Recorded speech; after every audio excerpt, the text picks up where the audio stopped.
যদি মনে করেন হাতে একদম সময় নেই কিন্তু স্বাস্থ্যকর খাবার খাবেন, তাহলে এই খাবারটা চেষ্টা করে দেখতে পারেন। প্রথমে সুজিটাকে হালকা ভেজে নিয়ে আমি ধুয়ে নিয়েছি। তার মধ্যে দিয়ে দিয়েছি 2 হাতা পরিমাণ চালের গুঁড়ো, সামান্য পরিমাণ টক দই আর গ্রেট করে রাখা গাজর আর বিট। দিয়ে দিয়েছিলাম কাঁচা লঙ্কা কুচি। নুনটা স্বাদ মতো দিয়েছিলাম, আপনারা আপনাদের স্বাদ অনুযায়ী নুন দিয়ে নেবেন।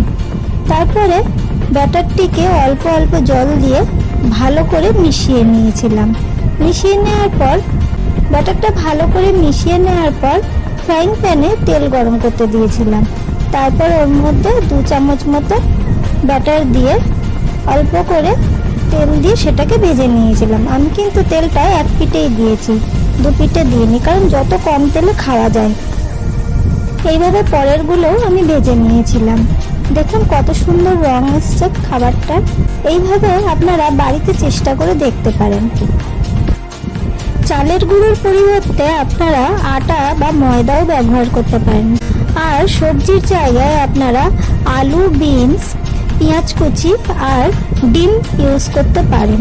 যেহেতু পূর্ণিমা ছিল তাই আমি ওগুলো আর কিছু দিইনি, আমি শুধু বিট আর গাজর দিয়েই করেছি। আলুটা দিতে পারতাম কিন্তু মন চাইলো যে আজকে আলু ছাড়াই করি। দেখুন কি সুন্দর দেখতে হয়েছে।